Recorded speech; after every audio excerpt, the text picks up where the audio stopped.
Welcome to Wales Tech Week 2021.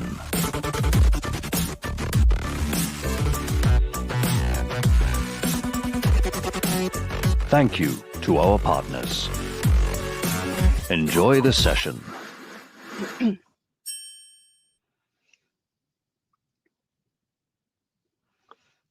Good morning. Welcome to the session this morning, where we'll be discussing how to attract investors and speak their language. I'm Beth Bannister, Senior Manager for Wales at the British Business Bank, and I'll be the host for the session this morning. Should be a really interesting session.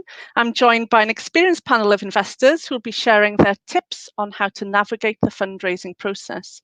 So if you're a startup or scale-up business watching today, this should provide some really interesting insight into the appetite of those investors and what they consider when looking at different opportunities.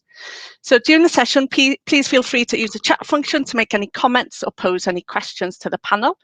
And we'll make some time for Q&A at the end of the panel discussion. And after that, I'll be passing over to Gino, a technician, who will be chatting to Kate Bash of Health and Her to learn a bit more about their fundraising journey. So without further ado, I'd like to introduce you to the panel of investors. So I'm joined by Daisy Onubogu, Head of Network and Communities at Backed VC, Melanie Goward, Investment Director at Maven Capital Partners, Rohala Gassemi, Investment Manager at SFC Capital, and Matt Pennycard, Founding Partner of Ada Ventures. Morning all, thank you for joining me today. So I'd like to start by directing the first question to all of you on the panel, if that's okay. And Matt, I'll start with you, then I'll come to Mel, Rohala and Daisy. So first question, you must be approached regularly by entrepreneurs and see many pitch decks every week. I'm interested to understand what makes some investment opportunities more attractive than others. Matt, can I start with you?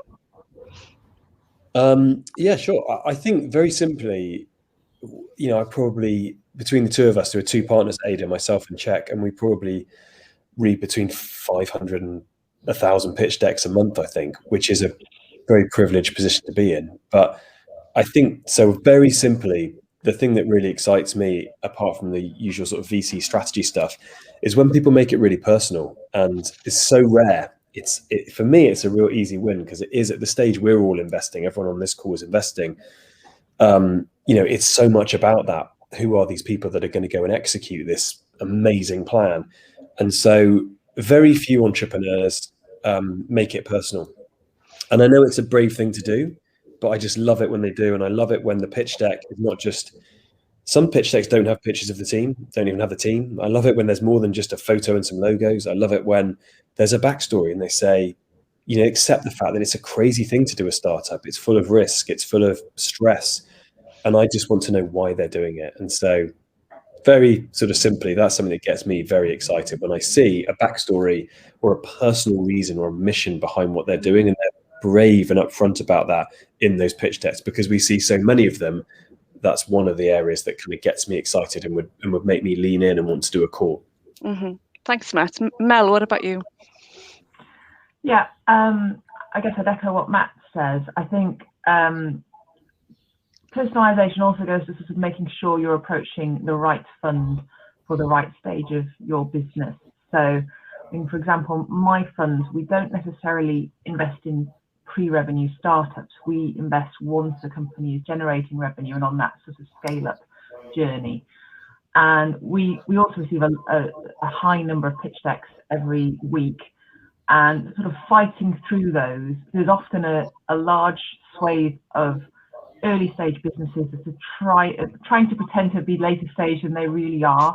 I think once you're revenue generating, be clear about that. Be very clear about the experience of the team, the level of revenues that you're generating, the strong KPIs that your business is showing, and really the clear companies that can very get across the milestones that they've achieved. Mm-hmm. I just find it easier for those pitch decks rise to the top because they've been very clear about their achievements to date and what they're intending to go on to do, and it's rather than fighting through innuendo and graphs, clear tables and numbers and bullet points always help.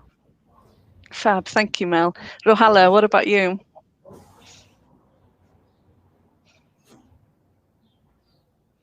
Is Rohala there? Rohala's having some tech issues, so I think he's frozen. Are you there, Rohala? No, let's pass to Daisy then. Daisy, what's your view on this?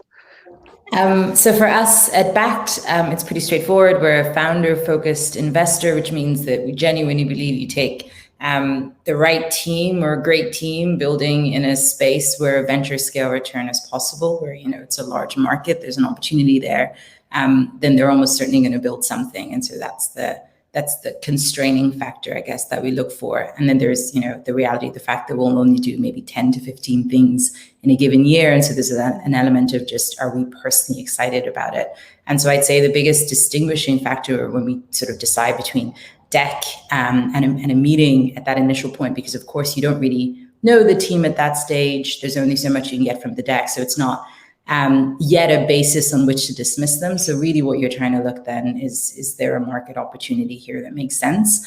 And I think something that's a real issue in this industry, and I don't think it's necessarily VC specifically to fix it, but there are few alternative pathways for people building businesses that do need a cash injection upfront, but at the same time are not or are unlikely to, by constraints of their market or what they're trying to solve for, return venture scale opportunities. And so we see an awful lot of those, and we have no real choice but to sort of move from them or pass on them before we've even gotten a chance to test whether the team itself is robust. And so that's a disappointing reality of the job, but I think that's the piece I would highlight in addition to what Matt and Melanie said. Okay, thank you. It looks like we've lost Rohala for now, but I'll move on to the next question actually, and maybe stick with you, Daisy. But building on what you've said, really, what are the biggest mistakes founders make when they approach you, would you say? So does this mean in terms of their deck? So is this deck advice, or just in terms of how they bring themselves to a pitch meeting or in person? Because there's sort of different ball games. Yeah, I would say in terms of the presentation of the investment opportunity. What are sort of the pitfalls, if you like, that you would like to highlight?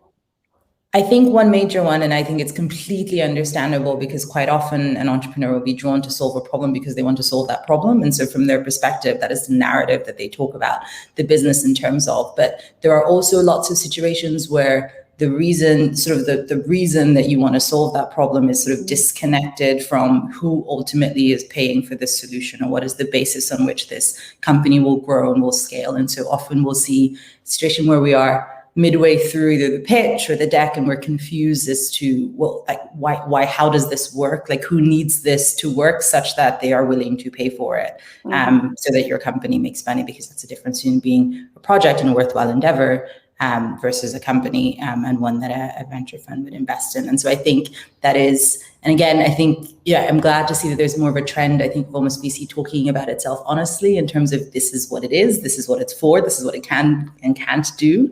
And I think that is helping also entrepreneurs be able to speak the particular language they need to speak, because there are a million ways to discuss something. And there's only one what's truly relevant here, which is, how does this company grow? Who pays for the thing that you're offering, and why do they really need it? And where's the pull coming from them that you can evidence? So I think not speaking from that lens will probably be a big error that I see happen a lot, but like I say, an understandable one. Yeah, so customer validation is key. Matt, what about you? What are the biggest mistakes you've seen? I think aside from really obvious ones like errors in pitch decks and not making pitch decks look beautiful, look, at the end of the day, we're all human and we all respond to how a pitch deck looks. And I know our pitch deck for raising our fund, it costs £200 to get it designed, and £200 is £200, but it is possible to get something to look beautiful and simple for not a lot of money. But I think the main one probably is trying to do too much in that pitch deck. If we're focused on like pitch decks and the presentation, as you said, of the investment opportunity, I think trying to do too much, and it's a totally understandable mistake to make. I'm not being critical, but just trying to be helpful. I think people trying to get it all in the deck, and the deck is not actually to raise the money. I think that's the way to describe it. The deck is to get a meeting. So you need to leave us wanting more, right? And it's a very easy thing to say, but I love pitch decks, right? So I'm in the right job because I just love them, and I do them myself for different parts of life and what have you. And it's a great way to distill an awful lot of information into it's a really good format, right? So I think 10 slides maximum, look attractive, no mistakes, take care and attention, and leave me wanting to know more, right? The deck is not to get a check, right? None of us write a check at the end of 10 slides.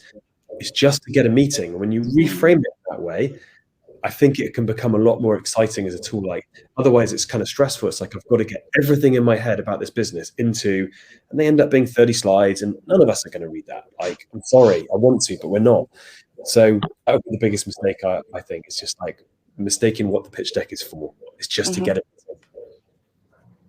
Great, thanks, Matt. Mel, what's your view? I guess following on from Matt's comments, I would only add, but make sure you've got that information, because there's nothing worse than having the meeting and the presentation, and you do want more, and then you ask the question, and then it sort of disappears for 2 or 3 weeks while they go away and gather that information together. And in the meantime, you're cracking on with something else because time is money. You've got to crack on. So I would do your preparation, prepare the pitch deck, but also have the follow-up slides, the appendix, the financial model, the key data that the investor is going to ask, and you need to put yourself in the investor's shoes and think, what key KPIs will they want to know about my business, to compare it to peers, to look at the trends in the business, and have that data ready before you go and speak to the investor. I think the other point I would add is just sort of stepping back a little. This is a mistake, well, not a mistake, but a frustration I sometimes see with seed teams that come to pitch. Is why do you want the money? The money is a means to an end. The fundraising is not the end. And you sometimes see businesses, well, we'll do the seed round, and then we'll do a Series A, and then we'll do a Series B. And so, what's the Series B for? Oh, well, that's what happens. So it doesn't necessarily have to happen that way. The money is a means to an end. The fundraising is not the aim of the business. So I think just being very clear about your business model, where you want to take the company, how are you going to exit your investors, what are your investors getting out of this? Just understanding the big picture and why you're sitting in that meeting room at all. So that's the other element I would raise. And a competition slide, the absence of one is always extremely notable. It is interesting if not a single other individual or pair of individuals out there have tried to do what you're doing or solve the problem you're solving, and the absence is always very glaring, because why would nobody else have, or have tried or is trying? It's usually on the pitch deck. That's always missing. What's that, Mel? Contact details of the business founders on the pitch deck as well. Yeah. Okay. Great. Okay. No, just picking up on something Matt said earlier in terms of the number and the volume of applications you see. Just interested to understand what happens to the opportunities you turn down. Matt, maybe I could come to you first. I think you mentioned 500 approaches in a month. Is that right, or in a quarter? What happens to the ones that you don't progress? I think this is one of the many points of failure of venture capital. Like, picking up, because we do a fairly bad job. I was about to curse. We do a fairly bad job as an industry at this, and I think partly, like Daisy was talking about, there's a message that just needs to be propagated more, which is that VC is not. I had Mike Maples on this brilliant podcast the other day say, "I'm a rocket fuel salesman. You may not want rocket." Because if you take VC, you're committing to a certain path, which is pretty extreme growth on a month-on-month, on a year-on-year basis, and that's not necessarily achievable for all business models, for all founders, and neither should it be. But VC's become this kind of, picking up on Daisy's comment, seemingly magic silver bullet for companies that don't generate positive free cash flow for quite a while. Banks won't touch them. Angel is relatively limited. And actually, for the vast majority of companies that approach VC, they're probably not right for VC. That doesn't mean there's anything wrong with those companies. It's just not a fit with what the capital is trying to achieve for all of our investors in our funds. They're expecting quite extreme return, and we can only get that through mega growth. be that as it, so I think what we get approached by a lot of companies that maybe aren't appropriate. Be that as it may, I think we do a crap job of helping those companies because we're also under-resourced. People think VC is this like, we're all in tiny companies, the three of us, right? They're actually not these shiny, super rich like entities that can do much more than just drown in pitch decks and try to have a process that maybe makes some decent decisions at the end of the day. They're kind of hectic startups in themselves, these firms, right? So I think that we as an industry don't do a good job of that. Probably all of us three have got like tips and things on our websites saying like, hey, here are some alternatives to VC. We can do that in person, but that's not scalable in those meetings. So I think that it's probably a point of failure of venture capital in itself. Like when the decision tree says no, what next? But equally, I don't necessarily think that's our main task to solve that. I think our task is to get more and more efficient about the funnel. We're all working on that. Make it more efficient for founders and just have a better product for founders, which means respecting their time, not always asking them to come to your fancy VC office and all that crap. Trying to do much more of those first meetings on Zoom. So one thing we do is like 30 minutes maximum for the first meeting. It's always on Zoom before this situation and everything else. It's really efficient for the founders and stuff and get to an answer really quickly. I think we're all as an industry getting better at that. I think in terms of like magic answers for what you do next, that's not something VC is really there to solve for people, in my view. No. Okay. And Daisy or Mel, anything to add to that? Yeah, so I completely agree with Matt, and I think I always joke that I think VC does itself a disservice with the PR that it spent a decade putting out about itself, because now instead of picturing 4 people running around like headless chickens, completely drowning in the workload, people picture, I don't know, some like castle and sandhill. And the reality is it's probably the least efficiently resourced industry I have personally ever come across. That said, I think there are sort of ways and means of improving on that. Something that, we decided a while back is sort of almost have like a sort of tiered system of, we've met you, this went to diligence. Obviously that's a call, that's a conversation over passing. We met and it didn't progress further than the first and second meeting. That's an email. And you realize the extent to which you can both template something, but also still have it be extremely relevant. The reality of us passing is that it's almost always going to come down to some doubt in your ability to de-risk this enough for us to get involved, or just that we are going to do 10 to 15 things a year and there will be much more than that that are worth doing. And this is just one of those that we couldn't get as excited as something else. And so I've been running this long campaign of like, here's how to be really honest, but then not unkind. And so we've created a lot of templates around that makes it easier to write emails that genuinely benefit people. At least we hope they do. And then you go all the way down to like things where we didn't even meet the founder, and we rely heavily on our network because we know that we otherwise can't do more than what 4 or 5 people have bandwidth for.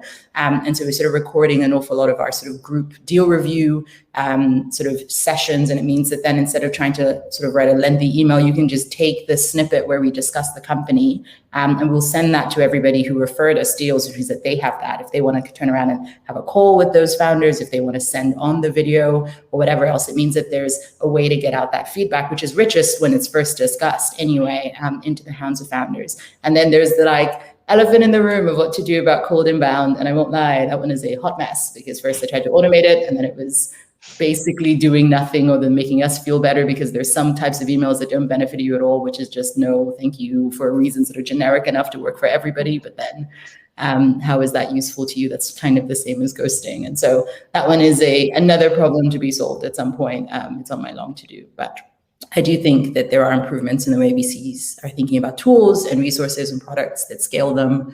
And then the last bit that I would say is I like the trend that I'm seeing of VCs taking special attention on underrepresented founders and realizing that a pass is an opportunity to expand their reach. If the whole difficulty is, a founder from the default category, shall we say, can have 137 meetings and a Black female founder or woman of color might have 14 meetings in comparison, then what can you do to boost their access to a relatively close network? And so we've had as a rule of thumb that if the founders from an underrepresented background, we have a conversation, a deal review about who we can refer them on to. And we're sort of building tools to hopefully make that a little bit More seamless and more consistently driven. So I think that's probably one of the few bits that I would say is sort of our responsibility, but I do agree with the broader point of there is only so much we can do, but I hope it's a problem that we somehow eventually solve. Interesting. And actually picking up on your point around, often it's quite difficult to get hold of VCs, and particularly for entrepreneurs from underrepresented groups, even more so, I would say. So yeah, Matt, I guess I'd come to you first. What guidance would you provide entrepreneurs to be able to get in front of you more easily, both from general entrepreneurial ecosystem, but also in particular for underrepresented groups? Yeah, I mean, underrepresented is something we've built a fund strategy around. And so I think for my particular fund at Ada, we're probably one of the first places that those founders would go, because we haven't done a perfect job yet, but building a brand around that, building a network and a community around that. And so hopefully Ada is one of those funds, one of those investors. I think more broadly, getting a hold of VCs is just like, it is a very frustrating thing to try and do. And I think everybody on this call is much more accessible and aware of that issue of like this nonsense that was like, and a lot of funds still have like, you need a warm intro to get in touch with us on their website. Like, that's okay, they're dinosaurs, it's not going to work out, but I think there's a movement now. VCs are aware of how ridiculous that is and how that's not going to lead to optimal outcomes for us, our investors, the founders. So I think that's changing. That's quite cool to be a part of and to see that reflecting more reflective of society. We're living through quite a cool, it's quite cool to live through, I think. I think more broadly, how do you get a hold of VCs? Get creative. I've found to send me personalized videos. I think people, Daisy's mentioned, like a lot of more of the VC process is online, available and transparent. So for example, our investment, decision-making process is online in a Medium blog under Check's account. And founders often take that template, write the investment case, send it into us, So there's creative stuff that you can do, which will stand out. That's not getting through the main barrier of how do I get a hold of the investor? I think just what I say, trying to be more helpful, is just get creative. That could mean anything from finding one of our companies that's relevant to your company, that's doing well, getting in touch with founder. Founder to founder is just a great kind of conversation anyway. Building a relationship there, going into the VC through the founder is quite, it is a fairly obvious one. Doing a video, it will stand out. We all get drowned in email, like everybody on this whole event will be doing. But what can you do to approach a VC that isn't like that? DM people on Twitter is a good thing to do. Just anything that stands out and is a little bit creative, because actually there's a leading indicator there that makes us think, oh, they're a hustler, basically. They're going to work like that in their own business. They're going to do what it takes to make the sale. So that's not kind of silver bullet. I appreciate that, but we're all quite available because we're sort of reasonably profiled these days, and so you can get a hold of us in different ways, and best founders do, whoever they are. Great, thanks, Matt. And actually, just to mention on that, if anybody listening here wants to connect up with the investors on the panel today, please do get in touch and drop us a line following the session. Mel, anything to add on that in terms of how best to get hold of VCs? No, I guess echoing what Matt said. I mean, we're only human, so we will accept cold inquiries. We get warm introductions, and through just human relationships, human interactions, you tend to take more notice of warm introductions from people you know and trust. So speaking to founders in our own portfolio or chairmen who are already in our portfolio and reaching out, growing networks to include those type of people and using their networks for introductions. I mean, it's the old-fashioned way, but it does work, and it also gives the extra credibility of being introduced by somebody known and trusted by a VC in a particular industry who is prepared to give their help and support to you. It does boost credibility, and it does help. But I mean, if you are going in as a cold contact, that's absolutely fine. I think it really helps to show you've done your research. I mean, if somebody gets my name right, if somebody is aware of what's in the portfolio, if somebody says, we are like businesses in your portfolio because, and we think we're a good opportunity for your fund because, and personalise it. I think that helps. Read your email cold, because you can sometimes tell that these personalised emails are not personalised. So we're all human, and we don't like being stalked on LinkedIn either. So it's worth picking and choosing if you're going to do that cold approach, rather than just blasting everybody with the same slightly tweaked email. But that would be my advice. We are only human, and so if you can reach out to networks, if you can extend your network, I think ultimately would obviously benefit your business, because you're bringing in that extra credibility and support and advice that you might not have originally. Great. Thank you, Mel. Thanks. I'd like to move on to talking about valuation, if we could. So really interested to understand how you value a company. So maybe I'll come to Daisy first. What variables do you take into account when you're valuing a business at the point you first invest? Okay, this might be a better one for Matt, because they are coming in earlier enough that it is slightly more complicated, I guess, to decide on how do you figure out what the idea and the potential is worth, whereas we're lucky enough to do slightly later down, and so still seed, but more likely than not they've raised prior institutional funding, probably from ADA. And so we're coming in healthy with this was the pre-money valuation, and then we only have to do basic math, which even we are capable of. But I'm very curious, that I'm going to hospital pass this over to Matt and hear from him, because we've started looking at some pre-seed, so would be interesting to know. Pass received, Daisy. Pass received. So we are. People get all excited about terminal values and discounting back, and so I've got to win this stake because it's going to go through 4 rounds, and then it's all nonsense, right? At the stage I'm investing at, it makes much more sense. The stage Daisy and Mel are also investing at. The stage I'm investing at, we've got no idea. Like, all bets are off once you write the check, right? And actually, it's kind of that sounds very flippant, and I don't mean it in that way. I mean, we understand our role in this ecosystem, and our role is to assess risk and buy risk at an earlier stage than probably any other institutional investor is doing. Really, we're more like an institutionalized angel round in that way. We're doing rounds of 500 to 600k, right? And we're doing kind of most of that, half of that, whatever it may be, alongside angels. So that's typically the first institutional round that a startup has raised, and so this valuation technique is very much for that round. It's not for kind of angel pre or what Daisy and Mel are doing later than Czech and I are, and basically we're trying to buy 20 to 25% of the company for that round as a whole. So let's say the round is 500k, right? So let's take an example company, and let's say the company has been fortunate enough to kind of hack together 100k of friends and family or accelerator type funding, whatever it may be, and they've got kind of an MVP of some description, right? They've got no customer traction whatsoever, but they've at least left their jobs or left their situations, and it's a great privilege that they've been able to do that. And they've got some working prototype, whatever. And that's when we would come in and we say, okay, we like the market, we like the founders, we like the problem solution, all that stuff that we're all doing, and we're ready to lead a round. And we end up leading everything we do at that stage, which is not a requirement, but just there are a few funds doing it, so we galvanize those rounds. We say, right, 500k, and that's going to be done at 1.5 to 2 million pre.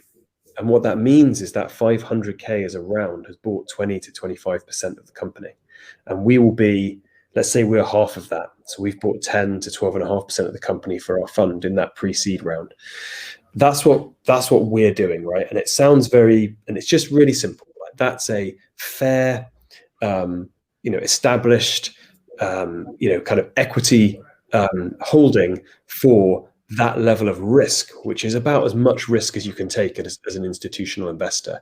And if we're not buying that, if we're doing any more than that, more than 25%, companies getting too diluted, by the time they show up at Daisy's door and then Mel's door, that the founders don't own enough of the company, and so we're not trying to crush down those things at all and be too greedy about it. But equally, if we're just buying 10 or 15% with that round, by the time that company's gone on being successful, it takes about 10 years, 8 to 10 years from the time I invest to the time it goes public or it gets bought by whatever, and it's all a great return. And it probably is 4 or 5 rounds of about 20%, And by the time the founder ends up with 10 to 15% of that $1 billion company, we've been diluted down, if we've just bought 10% diluted down to 1 or 2%. If you think about what my job is, to return the fund 5 times over to our investors, right? And I'm investing in 30 companies, and 25 of them are going to fail, and 3 of them are going to drive all the returns in the whole portfolio. Those 3 companies, have got to be returning to the fund at least $50 million. Our fund's $50 million in size. We've got to get to that multiple of fund. The only way we can do that at $1 billion exits is if we're earning 5% or so at exit. The only way we can do that is if we bought, our share of 20 to 25% in those pre-seed rounds that we're doing. So there is some maths. I did a blog about it. I've spoken very quickly about that, and it's, Daisy and Mel nodding at me, right? It's like, yeah, this is pretty noddy stuff. I just think a lot of people on the call are probably like, what did he say? And so there's a blog on my Medium. If I'm not very good at Medium and blogging and stuff, by the way. I'm not like one of those super smart VCs that can say all this stuff in a really clever way. But I tried to put it really openly in a Medium post, basically that story there. So it is there online. And as you said, like, if founders are interested in this stuff, I'm just matt@adaventures.com. They can hit me up, and I'm happy to talk about this stuff. It's kind of my job in the ecosystem. I feel like our job to be really open about this stuff. Like, this is how we're going to value your company, and this is why. And so that's where that blog post came from. I was having this exact discussion that you've asked about with so many founders, and they were like saying, "What? I never realized that you had to return your fund like that." And that's why you're doing this valuation, right? And that's what we're trying to be very transparent about. But anyway, I'll stop hogging the mic. That's how we do it. No, thanks, Matt. Really good to understand that from your point of view, get that insight, and very in a digestible way. So thank you for sharing that, and great if you can share the link to the blog as well. Mel, anything to add from your point of view in terms of what you consider when it comes to valuation? Yeah, thank you. We're typically investing a little later than Matt. So once a company is revenue generating, it's proven its product market fit. It's got a pipeline of potential sales. You can see those sales going through the pipeline. You can see the traction that it's gaining with customers, and that revenues are increasing. So we normally look at a multiple of revenues when we're valuing a company, but then that gets impacted by what proportion of those revenues are recurring versus what's one-off. We don't typically count grant income as revenue or recurring revenue. So, we have to look at the source of what's termed revenues and how that's attributed in the accounts. We also look at things like the churn rate. We look at elements such as the experience of the management team. Have they been there, done it before? Is there any mitigation of risk there? Because ultimately we're backing teams. And so we'll look at the picture in the round. We also look at, obviously, other opportunities that we've got in the pipeline at the time. We're investing, we've got a range of different investment choices we can make, and so we make a decision based on the quality of the opportunity as well versus others. And then we're looking at the potential returns that might be generated. Who's going to buy this, for how much, and when? What are they basing their valuation on? Why are they going to be buying the business? So it's looking at all these things in the round and working it through to check it makes sense. I think when we see businesses coming up through from sort of startup and seed, quite often if there's been multiple angel rounds, multiple sort of increases in valuation, once there are hard facts that valuations start to get based on, like revenues,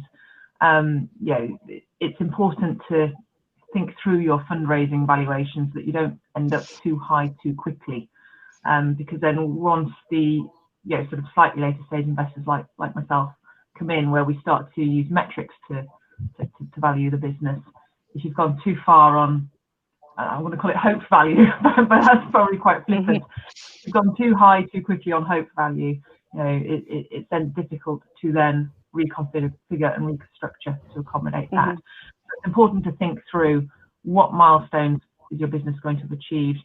What might a VC like me, what value will I attribute to those milestones, and therefore what potential valuation are you going to be likely to achieve at that stage. Thanks, Mel. Really, really useful for the audience to understand some of the things you consider. Moving on to talking about exit, if we could. Just interested really to understand, when you make an initial investment, do you already have a view on when and how you'll exit the business? Daisy, any view on that? We don't, and if anything, we hope that we're in it for the long ride, and we think accordingly, both in terms of how we structure our funds and sort of the lifetime and the expectations we set with our LPs to the way we talk to our founders. I think interestingly, actually, there was a little bit, I think it's sort of almost phasing out now, but a trend where we would see some pitches in more earlier stage companies, and then they would say, we're going to exit in 5 years to this kind of archetypal acquirer. And we're like, are you though? That also feels like a cap on your ambition, a cap on what's possible, and ultimately for us less interesting, not because that's not suitable, that there's nobody out there that would invest in that. For some people, and certainly for a lot of angels, it's actually really valuable information. But from our perspective, it implies that there is a limit to where this can get to, one you've already envisaged and already accepted. And so our personal preference is that you're building in an uncapped space, and you have the appetite, whether because you're mission driven or curious about it, or just a megalomaniac who happens to also be nice enough that we can tolerate each other for 15 years. We hope it's the longest ride possible, and hope that that's what the founder also wants, because it can be very difficult if that's not what they want and that is what the investor wants, and that's only going to give rise to friction at some point. Mm-hmm. Matt and Mel, would you agree with that approach? Thumbs up from Matt. Yeah, absolutely. Great, thank you. So just wondering, actually, in terms of what value you as investors bring apart from just money, can you sort of give examples of how you've added value to your portfolio companies? Matt, can I start with you? Yeah, I suppose a bit controversially don't think VCs really do add any value at all, and I think that that sounds really harsh. I think that the main thing we do is write a freaking check, right? Like particularly at the stage that we're investing, like just writing a check is very, very valuable, particularly in the UK, which has not been as kind of risk tolerant as famous places like Silicon Valley. Writing a check is very, very valuable at the stage we do it. I also think that VC becomes quite an ego-driven business, because you're constantly being asked for something that you have, and it's a scarce thing, and the founders need it. So there can be a little bit of ego inflation in venture capital, which can bleed into people trying to do too much and think they can help the companies. At the end of the day, our job is to back founders that don't need our help. We're not actually running tech startups. Our job is in service to those founders, to provide them with capital. That's really it. And then the other things are like, yeah, we can help out a bit because we've got some scale. We've all got different programs that support portfolio, and that's cool.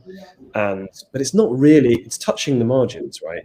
And I think we can, I've invested in, 200 tech companies now or something. And so I've seen some stuff. And if I'm not a complete a-hole, like, I can hopefully translate some of that experience into things that might be valuable to the founders who are doing it for the first time. But again, I wouldn't overplay that, because I've not done that directly. I've just done it as an investor.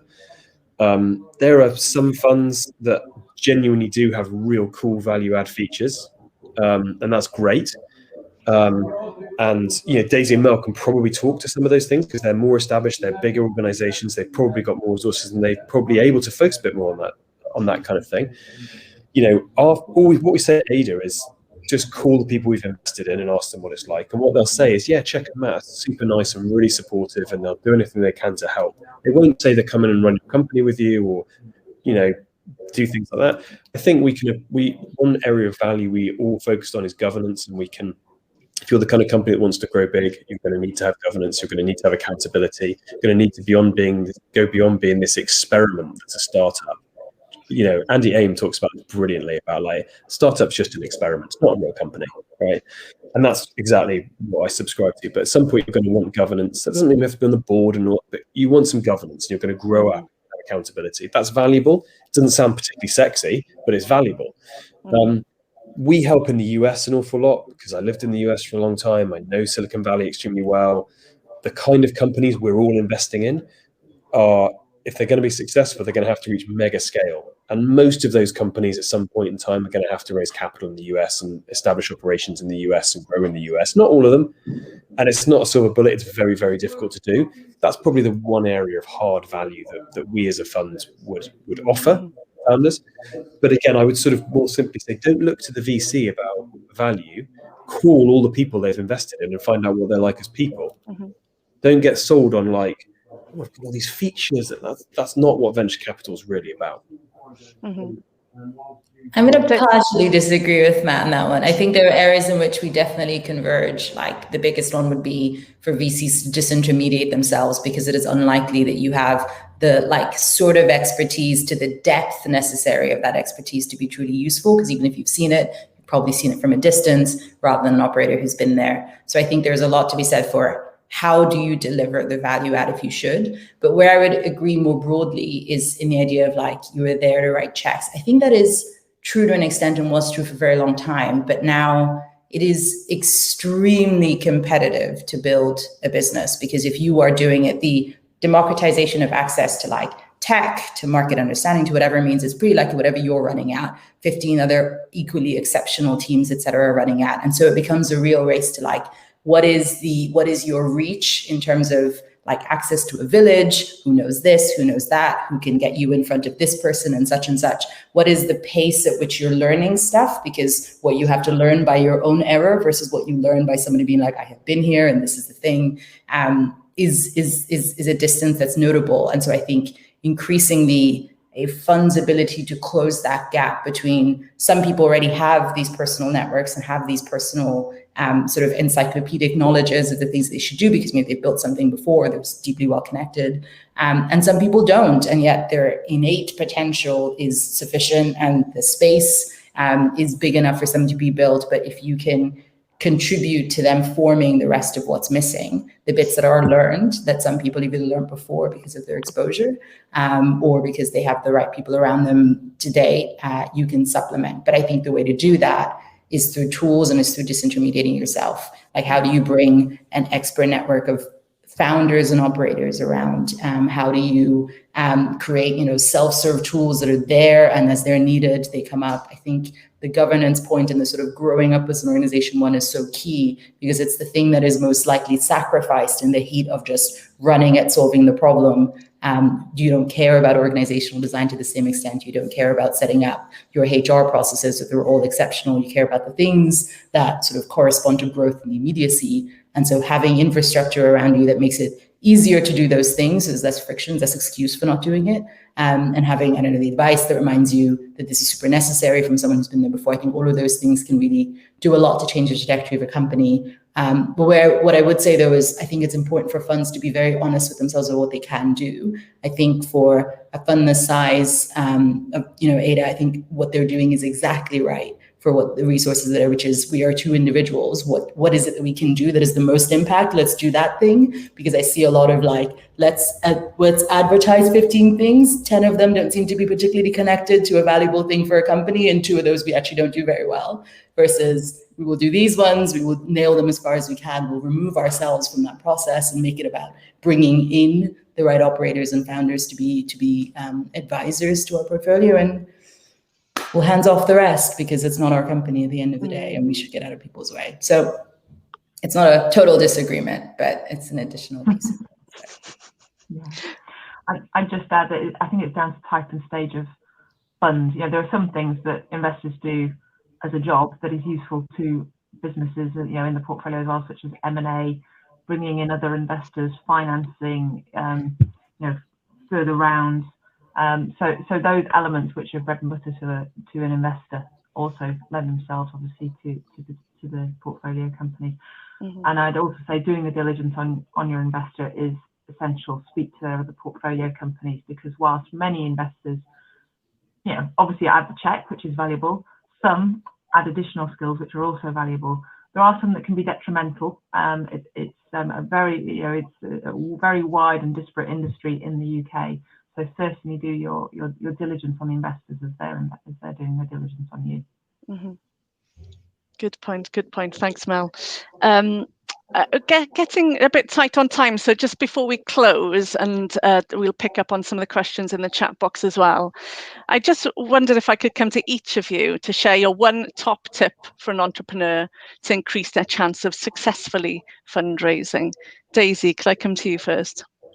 I think it is probably down to like structure, and I think do it the boring way, which is to say, get yourself a spreadsheet, put the list of the funds that you want there. There are lots of listicles and Sifted, etc. There are actual Excels that other people have like put up publicly. There are tweet threads, but your list of investors is one place. Your next column then is like some sort of contact, and then like I always like a third column that's like the phrase or whatever it is that you'll use to vary your template of your cold email. That means that it's slightly better for them. And another column that's just like, who is the person that you might be able to get a warm intro through, and just approach it that way. One, it takes an awful lot of the fear and the emotional blockages around fundraising and all of that, because it feels like it turns it into a project. Two, it also makes it far more likely that you cover all of your bases. You do actually end up reaching out to everyone. It's more likely that you've tailored your email, that means you'll get a response, but you've also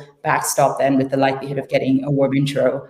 And also you'll be able to keep track of who you have and haven't met, and it lets you do the pestering thing, which is super necessary because everyone is time poor, and sometimes you don't get a response not because they've dismissed you, but because they haven't gotten around to it in their inbox. And when you just have in your head somewhere everybody that you've messaged, you won't go back. If you have a sheet somewhere that says status unresponded, then you might very well go back and redo it again. So I would say approach it like just an extremely boring project that has to be done with diligence. And I think you would be surprised at sort of the yield that you get out of that. Great idea. Matt, what about you? What's your top tip? I think 2 for 1. I would say one, just because I picked up what Daisy said about the pestering, and it's just a necessity. And I get lots of pestering because I can't get through the emails, and some people are like, "Do you not see my email?" I'm like, "No, sorry, delete." Some people do it in a really cool way, and it's like, and it's just such a lovely turn of phrase. And someone says like, "Hey, I know you're busy. I'm just resurfacing this to the top of your inbox. That's what I'm doing. Love and kisses, whatever." And I'm like, "Oh, that's so cute. That's really nice." And I'll go and read that, and it works. So that's one top tip. And the second top tip is I got somebody recently do a little Loom video of their deck. And you can use Loom, or you can use which is like one of the funniest names of the company. But anyway, like they're 2 tools whereby you can bring personality to the deck. And what it said is like, "You won't read my pitch deck. Here's me talking it through for 3 minutes." And I was like, "Oh, cool. I'll click on that." It's just really good clickbait. Like, so that's a top tip. Do a little Loom video of your deck and make it like maybe 2 minutes or something. It brings personality. It suddenly makes it much more interesting and appealing. Great. What about you, Mel? I would do some dry runs and get some feedback from people who've been there and done it successfully. And if there's people that have, from your particular industry who have successfully raised money, successfully exited, get their input on your pitch deck. I mean, if they're prepared to support and vouch as well, that extended network of advisors adds a lot of credibility. So I wouldn't keep it to yourself. I would share and take on advice. That'd be my tip. Addendum to that, actually, I think something really, really underrated is because people forget that there are multiple skills involved in different things, and you might not house all of those in your one self. And it's okay to not be a storyteller, but you definitely know one. Everybody has the friend with the gift of gab, or the parent, or someone in your life is good at distilling things down. And like when they speak, you hear that. Find them and then talk them through the story of what it is you're trying to say and get their input, because so many times people don't realize that it is a storytelling exercise. Like Matt said, you're trying to signal through the noise and get a meeting, and that is just about the narrative you spin. And if that is not your wheelhouse, that is okay, but find somebody whose it is. And if you absolutely must, then like commit the funds, pay for a deck designer, pay for a storyteller, a copywriter, someone who knows how to articulate things, and then just put your best foot forward. Excellent, excellent. On that note, I'm going to just have a look at the questions in the comment box. So we've had a few. Let me read some of these questions to you, if you don't mind. So Richard's asking, what are the key factors you take into account at the seed pre-revenue stage? And what is the minimum you need to see before taking an educated punt on a team or business? Anyone want to take that question? Happy to. I think for us, when there isn't revenue yet, well, a lot of it depends on the type of business. If this is, a deep tech proposition, for instance, we might not expect you to have revenue, but it would be interesting to see that there's some validation of the applied science that you're pushing forward. Is there a proof of concept? Is there a pilot? It'd be nice also to see some willingness to pay. If it's not super obvious what this pain point is, if you come out and you're like, I'm curing cancer, then we don't need to see necessarily willingness to pay. We want to see if you can do it, because I'm sure that the willingness is there. Whereas if you are apparently solving for something that is less known to investors, it'd be helpful to see, well, here is proof that there is pull from this end user, from this customer archetype. And then when it comes to sort of less, business focused propositions, something that's direct to consumer, really helpful just to see, again, the same thing, some consumer pull for the thing that you're trying to do. That can just be signups, that can be wait lists, that can be for your beta, how engaging was using your product, what was your churn like. So people underestimate that money is one sort of mechanism by which people essentially communicate valuing something. If you aren't yet at that stage, find equivalent mechanisms or language through which people communicate valuing something. And that can be signups, that can be feedback. Sometimes it's just showing us snapshots of all of the excellent feedback from your beta users that's been. But we just want to understand that there is a pool of people or entities or organizations out there that are really keen for this thing to exist at scale, and they are ready and willing to pay for it.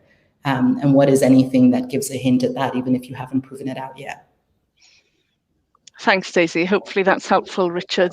Nagila's asking to all three panelists, given that we are halfway through the year, ideally, what kind of areas are you looking to invest in to balance your portfolio, i.e. what are you excited about but not seen enough of this year?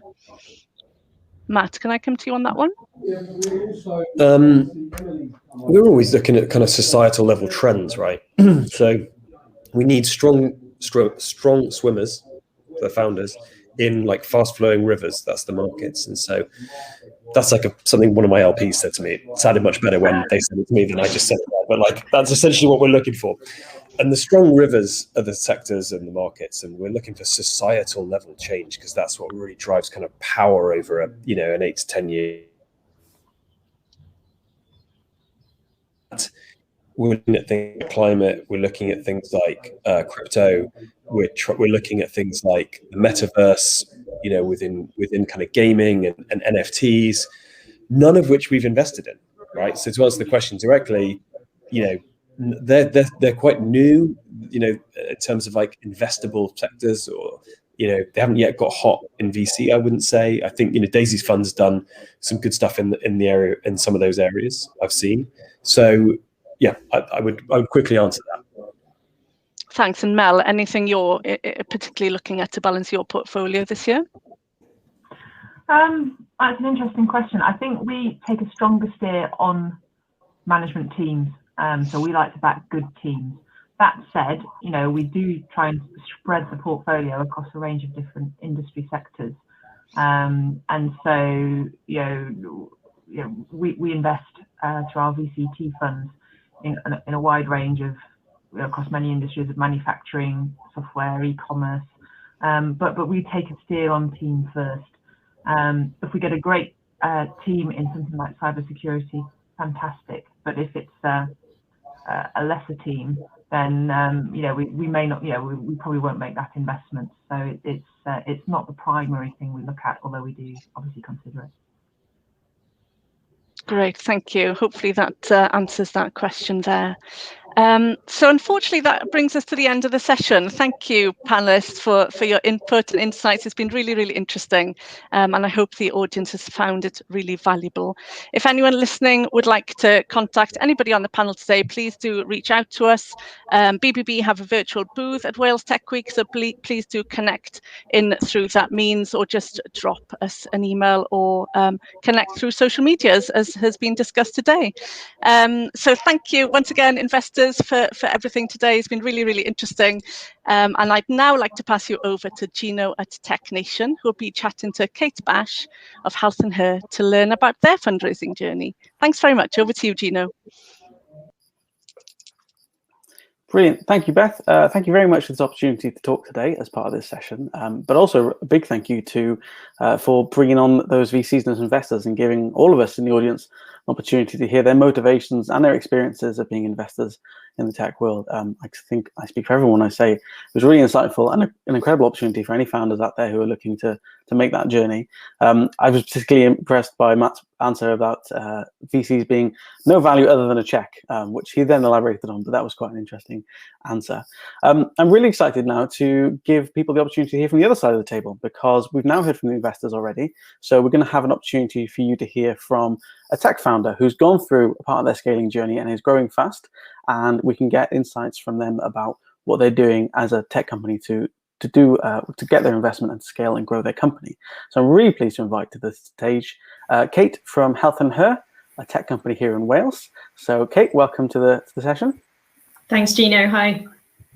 Hi, and I guess if you could just introduce yourself a little bit and a bit more about Health and Her and what you're up to and how things have gone so far. Yeah, sure. So I'm the CEO of Health and Her. We're just over 2 years old now, and we are a company that helps women go through menopause. And we have a number of different products in our portfolio, including an app, an e-commerce website, and also a specialist menopause clinic as well. So we go very deep into this one particular area, and it's a huge white space market, so very exciting and a really interesting combination of tech but also kind of physical product that we do as well. And at the moment we're operating in the UK and Ireland, but very shortly looking to expand overseas as well. And yeah, we've had 3 rounds of funding so far. So just to talk you through what those have been, so we did a pre-revenue, kind of pre-seed round initially, just a small amount of money utilising SEIS, but also we had a local institution get involved in that round. And that actually was probably every founder's nightmare starting journey, which is a live pitch in front of about 100 people, properly Dragon's Den style. So very daunting. But we were successful. So the start of our journey, and obviously very critical for us to get underway. From that point onwards, we developed our MVP to market, and we about 6 months later took another proper kind of seed round. At that point, we were already generating revenue. And luckily we had more than just revenue as well. We had some really good traction around data collection, which is extremely valuable and core to our business, and core to the tech that we've developed as well. And then finally, the third round of funding was, I suppose, still kind of in the seed bracket, but a significantly higher amount of money, which was in December last year. And that's really allowed us to go after the significant scale. And I think, yeah, we're growing extremely fast at the moment. So typically between kind of 4 to 6 months, we're doubling the company. So since the last round in December, in fact, this month we will have tripled the size of the organization since December. Obviously, thanks to some funding there as well. It's just worth adding as well, we've had a real combination of investors. So we have a really exciting group of angel investors that have come on board in all 3 rounds. And we've also had some institutions as well, although not the types of VCs I think that we're speaking earlier, although we have had an offer from one of those VCs, which I'm sure I'll come on to a bit later. Not from one of those, but a similar VC. And so, yeah, I think probably today a bit more information around the kind of bit of view on angels versus VCs as well. I think we've had quite a lot of experience of that. Yeah, fantastic. And already, like you said, in 2 years, such an incredible growth journey, and still going and going strong and growing really fast. So let's get into, I guess, like, again, your perspective as a founder and an entrepreneur. What do you think your top 2 or 3 tips would be for entrepreneurs to help them preparing for their investment journey, I guess? Yeah, I think the first one for me is all about network. So our network and our mentors and our business coaches who all spend time with us because they really believe in who we are and what we're doing have helped tremendously with our entire journey. I mean, I can probably think of at least 5 that have brought other investors on board, particularly angels. And really, I think it was mentioned in the previous session, having that kind of warm intro and that confidence from someone else that they trust is so useful. And networking really doesn't cost much. I mean, obviously, these types of events are perfect. I think possibly a little bit more difficult since COVID hit in terms of getting those face-to-face meetings. But I think there's always opportunities to network with people, and even if those people aren't investing, asking them to pass on your details, getting some champions. I mean, basically, these people are selling on your behalf, really. So it makes the job so much easier. So I think that would be my kind of number 1 tip. My kind of second tip really would be about try and create some competition. I think particularly around VCs, this is useful, especially when it comes to things like valuation and terms. So in our last round, we had a situation where there were 2 potential lead investors, and we were able to kind of utilize that situation to further and better the terms that we were getting for the investment. So where possible, if you can create some level of competition from kind of similar parties that may be investing a similar amount, I think it can really drive some of the value that you get out of that transaction. The third one is definitely think, I suppose, particularly in the early stages, about angels and what they bring to the table. So I think, it's really interesting, actually, from the previous discussion that, and refreshing, actually, to say that VCs don't offer that much more than a check. And I kind of see the other side of the coin, which is that angels do offer a huge amount more than a check.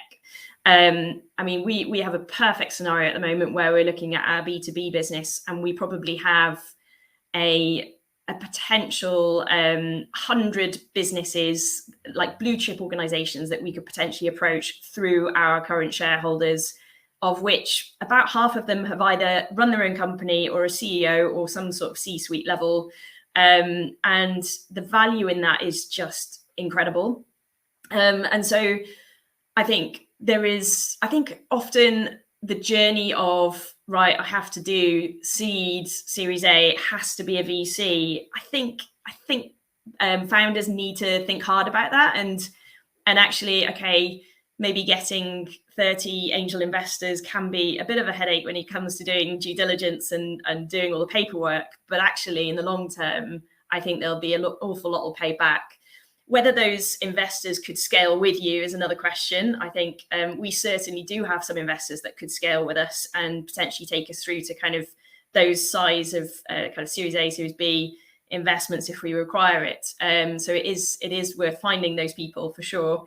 But I do think often, founders perhaps dismiss the value of angels a bit too quickly, and we've certainly really reap the benefits of those as well. And the final one really is just around don't be afraid to walk away from deals as well. I think we had a situation, as I think I mentioned, a VC was really trying hard to invest, but simply weren't giving us what we felt were fair terms. And so I think it's if you can afford to. I know it's difficult sometimes because obviously you need the money and sometimes your back's against the wall. But I think if you can afford to, I think you'll thank yourself later for not really kind of selling your soul just to get that cash. So I think, be strong and believe in what you've got to offer and the value that you have to offer, I think. Wonderful, thank you. Talking of valuations as well, and perspectives from investors, how was your experience of them being clear, or asking you to be clear, I guess, on your exit plan through each of the different stages of your investment? Like, were they expecting you to be quite clear on that, or how much, guarantees, not guarantees, but assurances were they looking for from you?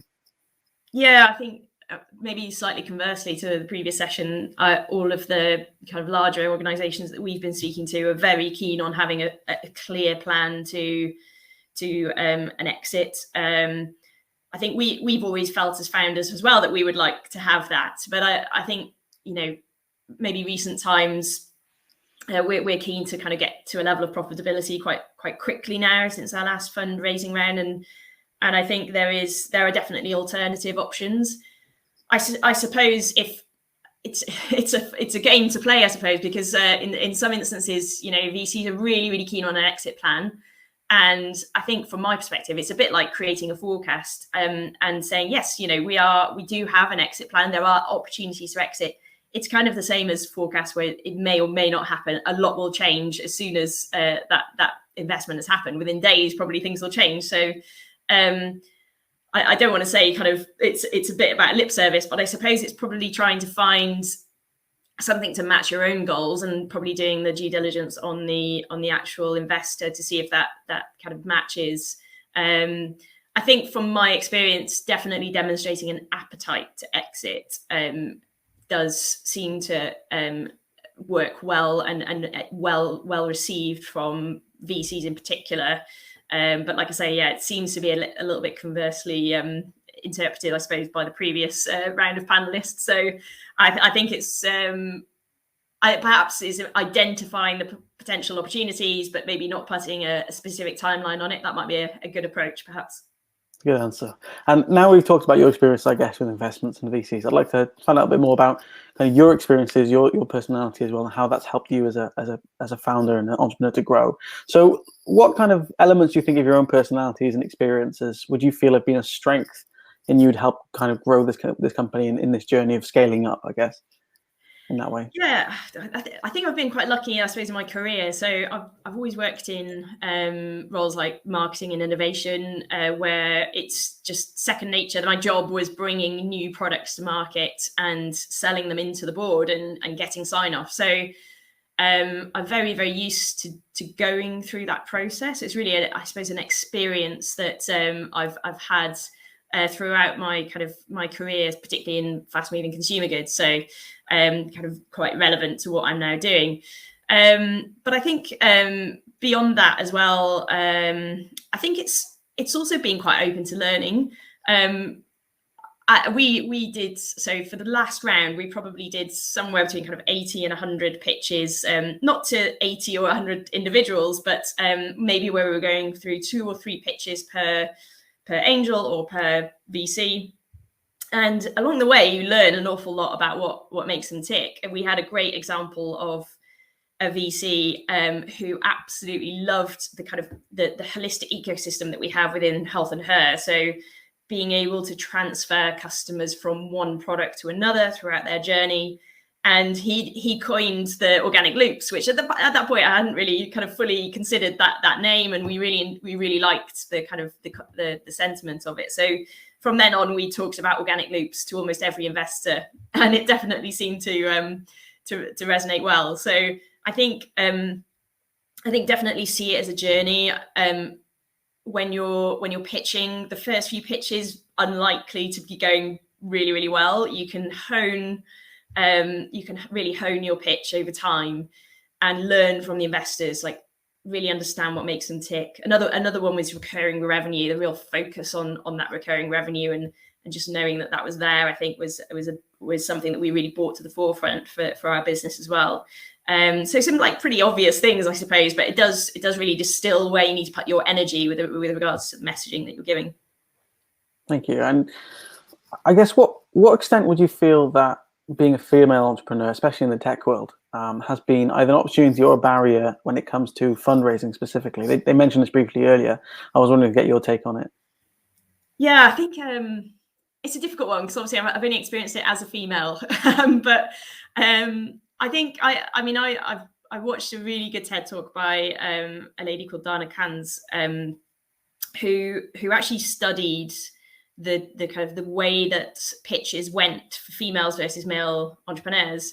And she found from all the transcriptions of many pitches, and this was in the US actually, but the way that women are asked questions by investors is very different to the way that men get asked questions. So men typically get about 2/3 of their questions are very promoting about, tell us more about the opportunity. How is your product gonna do scale at this rate, and very promoting of your business.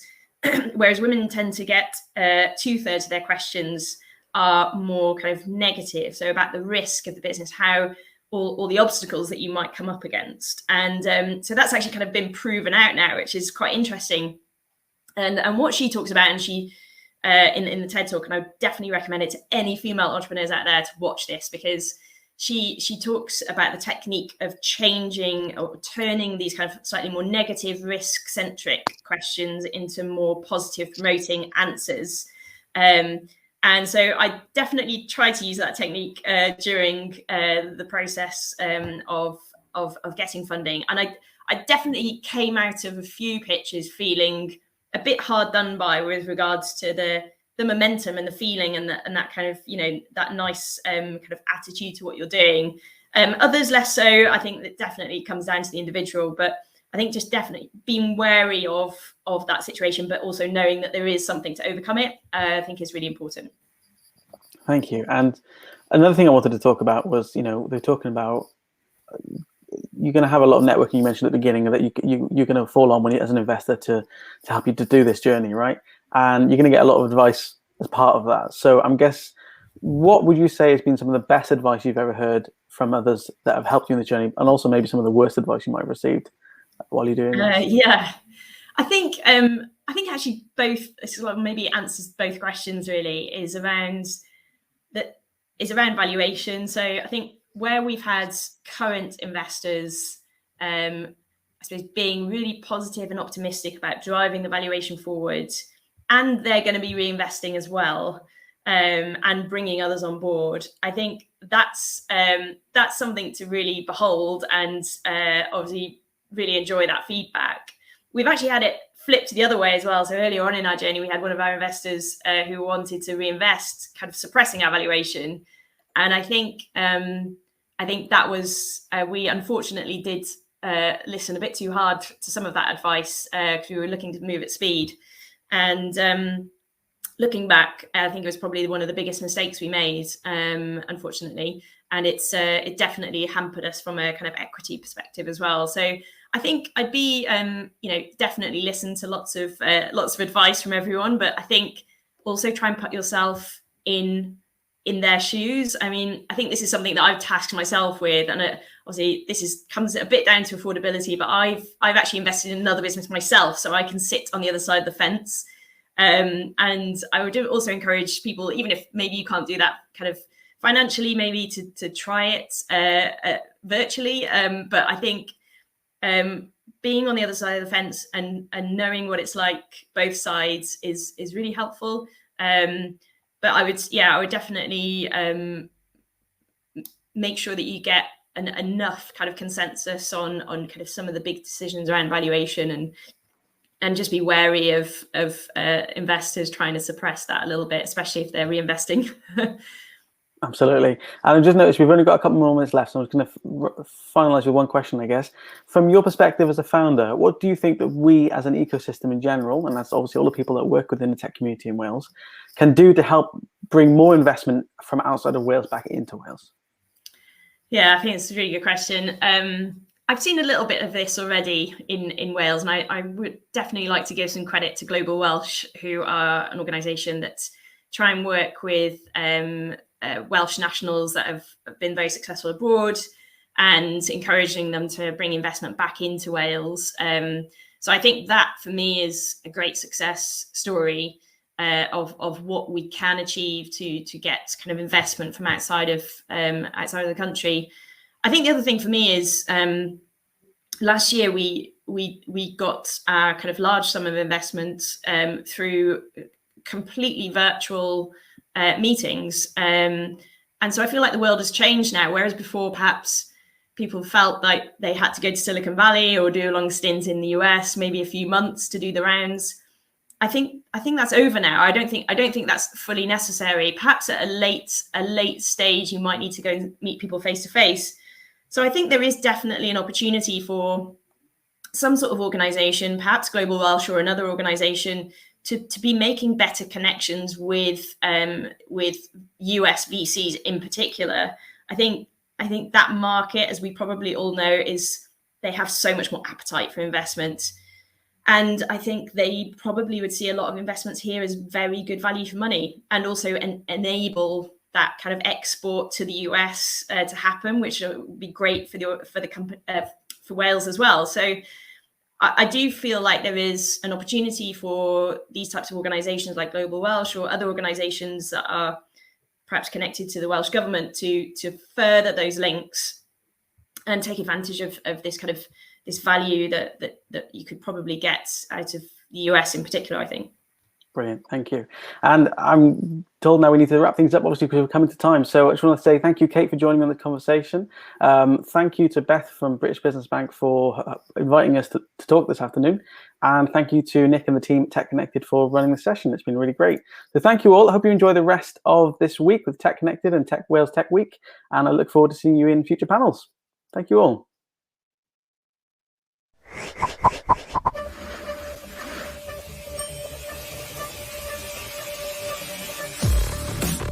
Thank you for watching. Rewatch all our sessions online. Thank you to our partners.